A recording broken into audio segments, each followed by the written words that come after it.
May adlaw sa tanan. Karon, Enero, 8, 2025.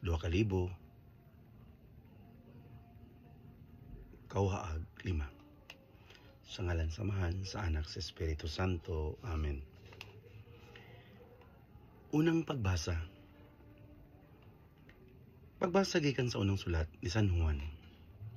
Maigsuon kung ingon niini ang paghigugma sa Dios kanato, nan maghigugma ay kita.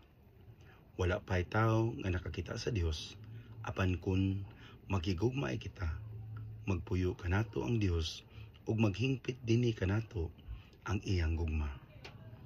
Masiguro nato nga anaa kita sa Dios ug ganiya kanato ang Dios kun kay gihatag na man niya kanato ang iyang espiritu. Nakita nato og gisugilon sa uban nga gipadala sa amahan ang iyang anak aron pagluwas sa kalibutan. Ang magpahayag nga si Jesus mao ang anak sa Dios, anaa sa Dios ug ang Dios anaa kaniya. Ug nasayod kita ug nagtuo nga gigugma kita sa Dios. Ang Dios gugma ug ang nagkinabuhi subay sa gugma anaa sa Dios ug ang Dios anaa kaniya. Gihingpit dinhi kanato ang gugma aron unya sa adlaw sa paghukom mahingpit ang atong pagsalig, kay ang kinabuhi nato dinhi sa kalibutan sama man sa kinabuhi ni Kristo. Walay kahadlok diha sa gugma. Ang gugmang hingpit magwagtang sa tanang kahadlok. Pusa kun mahadlok gihapon ang tawo, wala pa mahingpit ang iyang gugma, kay kahadlok may kalabutan man sa silot. Ang pulong sa Ginoo. Salamat sa Dios. Salmo responsoryo ang atong tubag. Ginoo, ang tanang nasod sa yuta magsimba kanimo. O Dios, tugahi sa imong pangukom ang hari ug sa imong katarong ang anak sa hari. Manduan niya sa katarong ang imong katawhan ug sa panghukom ang imong mga nag-antos nga ginsakpan. Ginoo, ang tanang nasod sa yuta magsimba kanimo. Ang mga hari sa Tarsis ug ang mga pulo magdala og mga gasa. Ang mga hari sa Arabia ug Seba magdala og mga halad. Ginoo, ang tanang nasod sa yuta magsimba kanimo. Kay magluwas siya sa kabos kung magsampit siya, ug sa nag-antos diha sa way mutabang kaniya. Maluoy siya sa ubos ug sa kabos, luwason niya ang mga kinabuhi sa kabos. Ginoo, ang tanang nasod sa yuta magsimba kanimo. Ebanghelyo.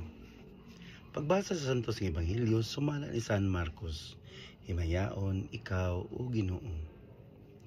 Unya, gipasakay dayon ni Jesus ang iyang mga tinun-an sa sakayan o gipauna ngadto sa Betsaida, nga didto sa tabok sa lanaw.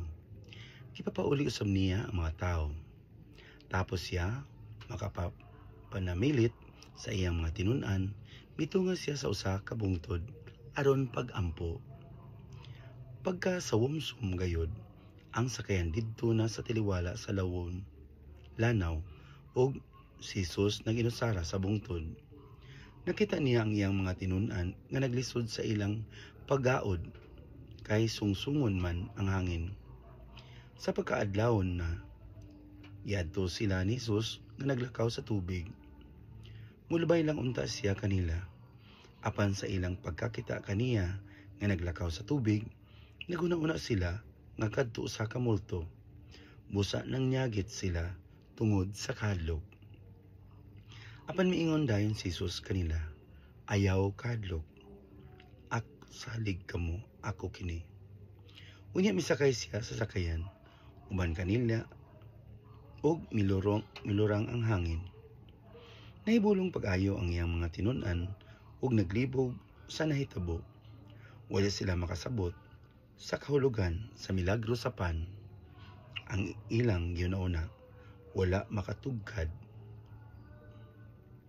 ni adto. ang ebanghelyo sa Ginoo.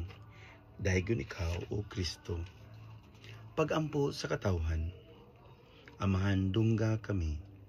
Nga ang simbahan sa tibuok kalibutan makapakita sa lawom nga pagtuo sa Dios atong amahan nga maoy nagagiya sa mga panghitabo sa kalibutan. Magampo kita sa Ginoo.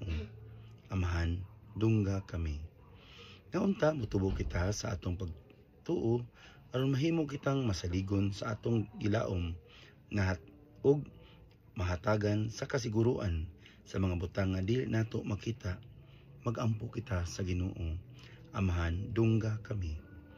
Nga kadtong nangasaag na sa ilang agianan sa kalibutan, maagak pabalik sa tino nga panimalay. Magampo kita sa Ginoo. Amahan dungga kami. Nga unta ayon sa Ginoo kadtong mga masakiton o hatagag kusog kadtong kawad-an sa paglaom. Magampo kita sa Ginoo.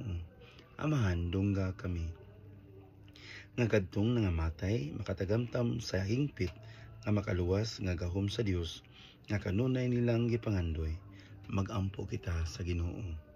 Amahan dungga kami. Mao kadto ang atong mga basahon karon sa adlaw nga Miyerkules, Enero 8, 2025. Ang ginaot ako nga daghan nakakita sa ako karon nga episode nga ikawalo.